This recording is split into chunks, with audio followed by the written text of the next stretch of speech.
In less than a year, Allison Lang went from the ace of the Spartans softball staff to record-holding javelin thrower for the women's track and field team.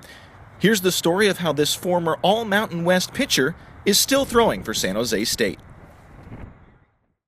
Once softball ended, it was tough for me. I think it's similar for any student athlete who sort of ends their career and their journey that they've been doing for so long. It's really challenging, and I was kind of just in a weird area where I didn't really know what I was doing with my life. And Coach Petersmeyer came up to me and asked if I ever thrown jav, and I was like, no, not at all. I didn't even know how to hold the thing. And he gave me a chance, and I took it, and I'm really happy I did, because now I'm in a good place, and it's a really cool transition for me.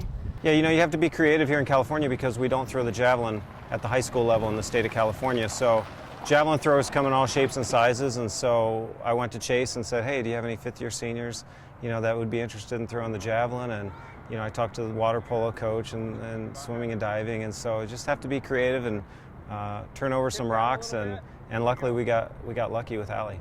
It was just like a right place at the right time thing for me. I happened to be working out in South Campus, and he happened to be talking to one of my old softball coaches, asking him, if he had any throwers, and I was just there, and it was just a really good moment for both of us, I think. So it was very unexpected.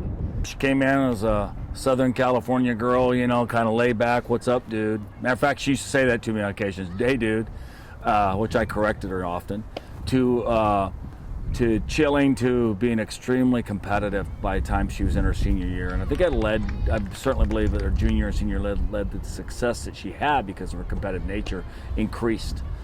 Initially in the early season, when she was still, in our terms, a first-year javelin thrower, and she wasn't throwing that far, you could just tell how disappointed she was because she's such a competitor. And so it's been really exciting to see her progress, and you can see her demeanor be more confident. And no, she's definitely a gritty fighter.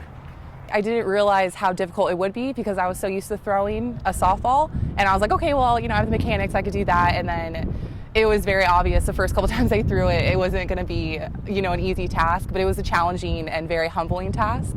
Being an athlete, working out, being such a gritty competitor in a team sport like softball, that's just as important. So when she's working out, she's doing the running activities, the lifting in the weight room, that's certainly, there wasn't much of a learning curve there. She knows how to power clean, she knows how to do a snatch.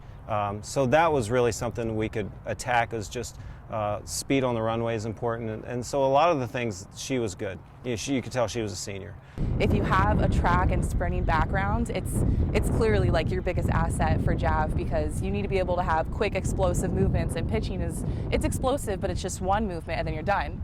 I'm really pleased with how far she's come, and hopefully we still have some more we can get out of her. Unfortunately, we only have just like a month left of her javelin career, so I wish I had her for another year. I'm extremely proud of her. Like I said, she came from a kickback California SoCal kid to where she is now, and just seeing her, I drove by her about 2 weeks ago and saw her. I said, hey, track star. So it's kind of neat seeing her to take softball experience into a sport she knew nothing about. And for her to be successful is a testimony of the work that she put in and the commitment she has to it, as well as her athleticism. I think javelin's one of my favorite events to coach. And we certainly have the facilities to do it. We have the weather to train year-round. So it's just another piece of the puzzle. And each year we're just getting a little bit better piece by piece. And the javelin's just one other event now to us, just like the triple jump or the 400-meter hurdles or the 100 hurdles. It's an event we plan to be competitive in. And I love it. I really do. It's a good transition for me because, just doing something for so long and then having it ending is heartbreaking, and then giving this opportunity to try something else and be completely vulnerable and have your ego brought all the way down. It's growing. I've grown so much, and I'm just really thankful for it.